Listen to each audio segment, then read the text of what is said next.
Let's start from the beginning. In the most unlikely of pairings in the entire show thus far and forever after, Mr. Harris and the Alpha are having a conversation. The Alpha catches Harris staring at a list, with names of other people with the last name Harris all crossed out except for his own. We learn that Laura Hale had made that list and had been looking for Mr. Harris. Do you know why she was looking for you? I know why. Thank you, Darth Vader. Before the audience gets an answer, Derek bursts onto the scene to protect Harris and to go after the Alpha. Before Derek gets too far, the police intercept him. Quick recap. In episode 7, Night School, Scott told the cops that Derek was the one who had been murdering people in Beacon Hills. And while the Argents know this isn't true, they know that they can use Derek to lure in the Alpha. And that's how we end up here. Wait, did you say on foot? Yeah, into the iron works. Running. Yes, running. If he's on foot, then who the hell's driving his car? While Derek tries to lead the cops one way and Scott and Stiles try to lead the Argents another, they finally meet back up to outrun both. I love this dynamic. It's the first time Scott, Stiles, and Derek are trying to trust each other. Remember that Scott has promised to help Derek track down the Alpha because Derek told him that a werewolf can be cured if they kill the one that bit them. We already know that Laura was tracking down Harris for something, though we don't really know why. Our chemistry teacher? And now we also learn that she had found a symbol. I've seen it on a necklace.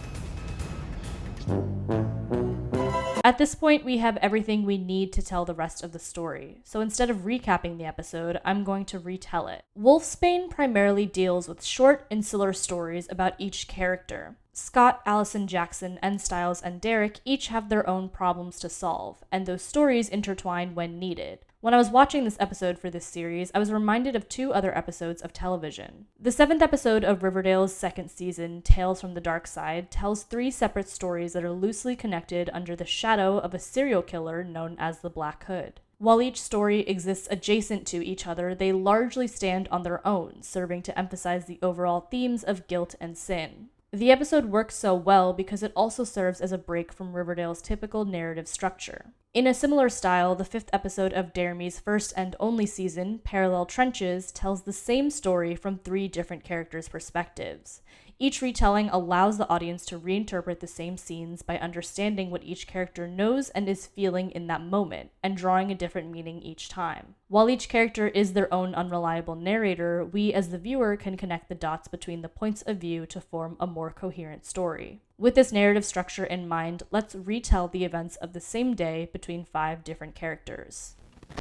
Allison's day starts off poorly. She's trying her best to keep it together in a post-breakup world, but Scott sets her off when he sends her pictures of them when they were together. It doesn't help that Allison's rejection might have angered Scott so much to the point of violently acting out.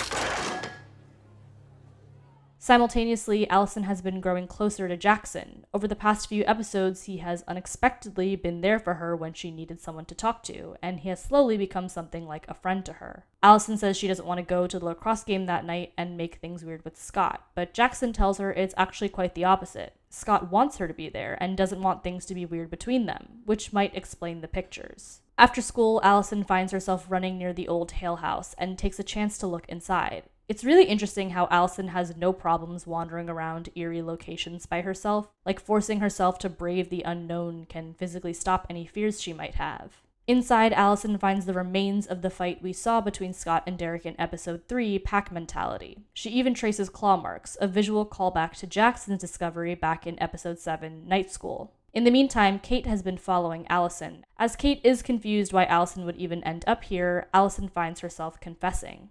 That night in the school, I felt utterly weak. Like I needed somebody to come in and rescue me. I hate that feeling. If you're a fan of Allison, this is a pretty pivotal moment for her character. I've talked about how the breakup has affected Scott on a deeper level, experiencing not just the loss of his girlfriend, but the loss of social mobility, of a perfect life. In the same way, I think Allison's decision to break up with Scott stems from a deeper motivation beyond just being hurt by him. Not only was she feeling heartbreak, but she was also grieving the person she used to be, the person she thought she was. Allison wants to be the cool girl. Allison doesn't want to be the girly girl. Allison wants to be the kind of girl that can be strong and go to prom. But as we found out in night school, she's not. And that realization is starting to settle in. And if Allison is not who she thought she was, then who is she? You don't have to be psychotic to be a killer. You just need a reason. Kate has played the part as Allison's confidant for the past few episodes, slowly pushing her in the direction of the family business. And now, Kate gets to offer Allison the chance to be that girl, the strong badass that can take care of herself. And I love Crystal Reed's acting choice here. She doesn't look excited at all. She looks nervous, like she doesn't know what she's stepping into. Back home, Allison unexpectedly finds Scott mid-conversation with her dad. And in a twisted way, it's connected to the interaction we just saw before. The other night, every choice that I made, everything I did, every single thing was to make sure that she was safe. Allison just confessed to Kate how much she hates feeling helpless and needing someone to save her. So how would she feel coming out of that conversation and overhearing Scott talk about doing exactly that? I can't imagine it would make her feel closer to him, but instead push her further onto a different path. I think I can give you exactly what you want. Jackson's day starts off uncomfortable. The scratches from Derek's claws are starting to heal, and Jackson says he's been dreaming of a house on fire, which we know to be the Hale family fire. He starts to hallucinate again as an imaginary Derek pulls out Wolfsbane from his body. In the real world, the doctor tells Jackson that, wouldn't you know it, he has aconite poisoning. Also called monk's hood or Wolf's Bane. And just like Stiles, Jackson has his own Twilight moment when he finally makes the connection between the claws, Scott's strange behavior, and the Wolfsbane. Jackson confronts Scott at school about his secret and demands that Scott get him the bite or else he'll tell Allison everything. Rest in peace to our Scooby-Doo duo. At lunch, Jackson continues to assert dominance. He taunts Scott, taking advantage of his super hearing to whisper about how he's gonna rock Allison's world. And Scott McCall can stay home so for the night for porn. By the way, Jackson also dumps Lydia. It's very tragic, and she truly deserves a better boyfriend. Anyway, this means that what we thought was an attempt at consoling Allison through her breakup by trying to smooth things over between her and Scott was actually a move by Jackson to make things even worse, to cause tension where there doesn't need to be. And as that night's lacrosse game draws closer, you wonder, how far is Jackson willing to go to get what he wants?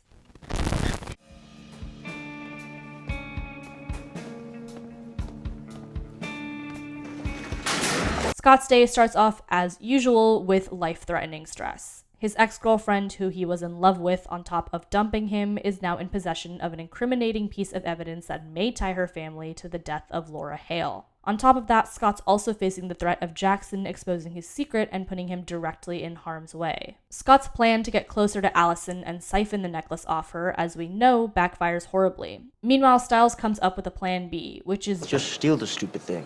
but Scott finds it impossible to keep it together as Jackson torments him, playing into Scott's old fears about not being good enough for Allison. Later, while Scott tries to steal Allison's necklace, he overhears a conversation between her and Jackson. he actually asked me if you were coming. He said he hoped you didn't feel weird about it. I did.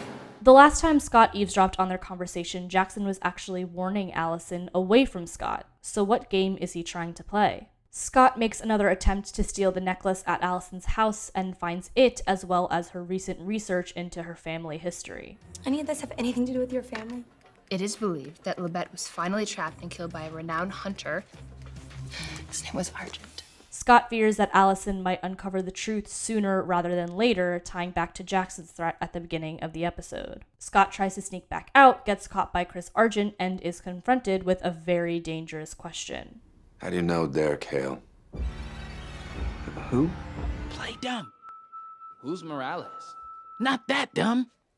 To his credit, Scott dodges the question pretty well. The conversation turns toward Chris's concern about Allison, and we lead into the part of the conversation that Allison also overheard. The other night, every choice that I made, everything I did, every single thing was to make sure that she was safe. And as much as this scene is played directly against Allison's emotional outburst about being weak, I wonder if it also makes Allison more sympathetic to Scott's choices that night, even if she doesn't understand them. Finally, it is the night of the lacrosse game. Scott and Stiles convene on the phone, but Allison's necklace hasn't seemed to reveal anything new. At the same time, Stiles is mysteriously absent, despite it being his first night as first line. Jackson sidles up for one last confrontation, and there's this hilarious exchange where Scott tries to relay all the werewolf lore he's learned in the past 8 episodes, but in the span of like 30 seconds. I never realized how nice it is to see Scott speak so plainly about his problems with someone else, especially someone who might soon understand exactly what he's going through. Even Stiles can't get that.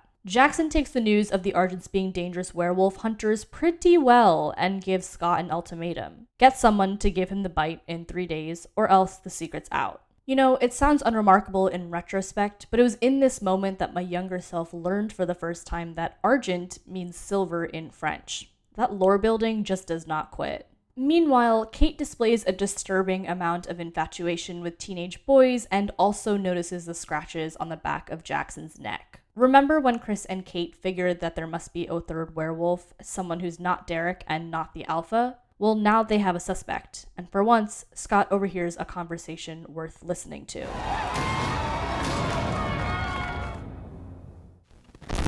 So what has Stiles been doing this whole time? Well, mostly just delivering exposition, the mundane dialogue of taking the plot from one major point to another. Though it is interesting watching Dylan O'Brien and Tyler Posey learn how to deliver those kind of lines, how to literally act. It's what makes the exposition later in the show so fun.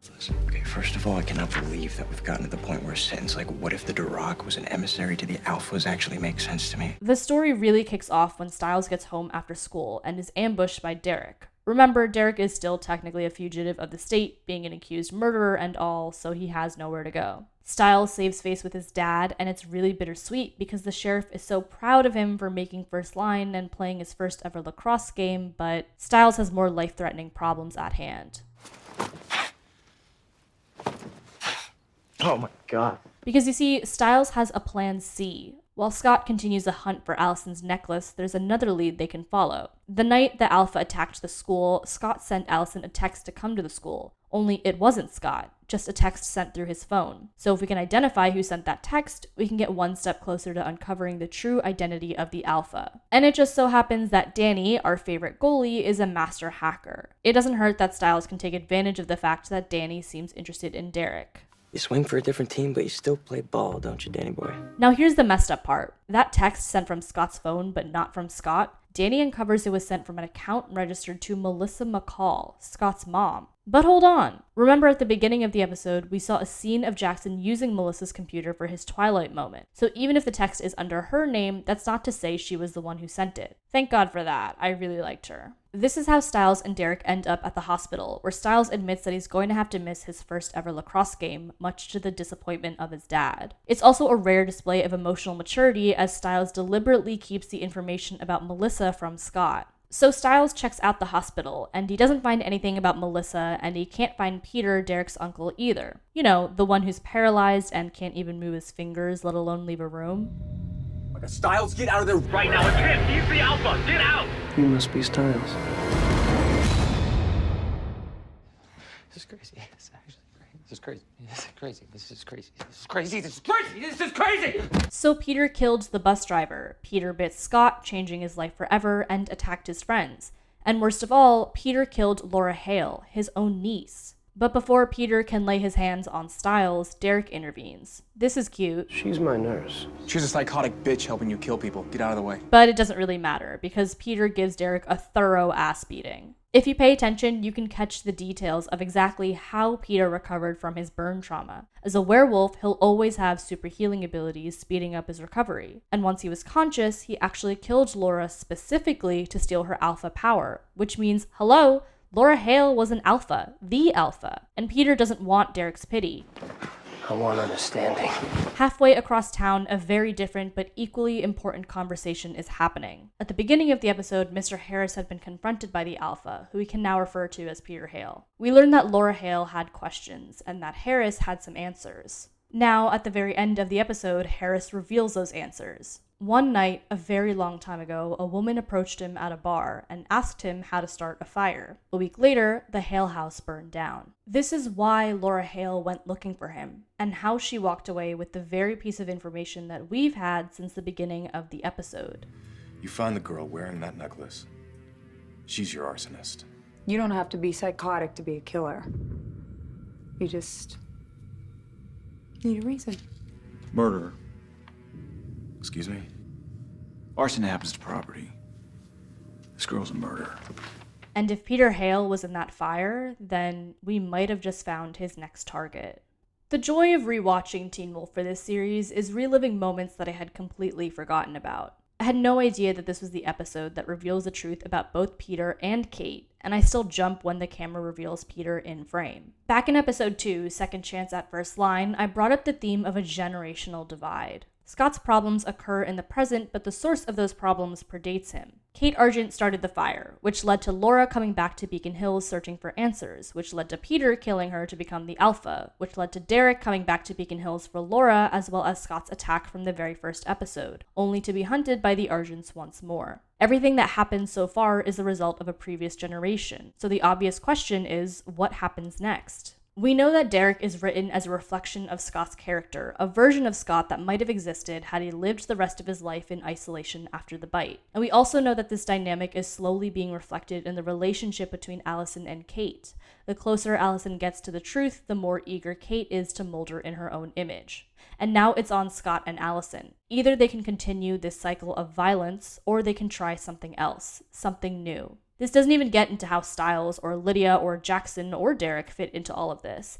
Derek just found out that his beloved uncle has been murdering people, including Derek's sister. What does that mean for him, for his psyche? He's barely recovered from losing his family once, and now it's like he's losing them all over again, just in a different way. Will Derek give Peter that chance to explain and sympathize with him, even help him? Or will he have the bravery to take a stand, even if it's against his own family? One reflection that I didn't expect is that between Jackson and Allison. Their journeys of entering the supernatural world are actually quite visually similar. Allison finds broken glass on Kate's car, Jackson finds Scott's claw on his car. Jackson dreams of the Hale house, and Allison actually visits the house, tracing claw marks just as Jackson did back in episode 7, Night School. Jackson wants to be a werewolf, and Allison is moving closer to the legacy of the Argent werewolf hunters. And thematically, they're both representative of the life Scott wants. Allison is Scott's dream girl while also being a metaphor for social mobility and upper-class wealth. Jackson is the guy Scott wants to be, super popular, taken care of, and someone with a quote-unquote perfect life. And while the bite allowed Scott to enter their world, that same event is what causes Jackson and, eventually, Allison to join his world, the supernatural world. This episode has more questions than answers, and some of those questions won't be answered until the very end of the season. With Peter revealed as the Alpha and Kate as the arsonist, Teen Wolf can finally do what Teen Wolf does best, and start tying the knot between two very different conflicts. I'll see you in the next one.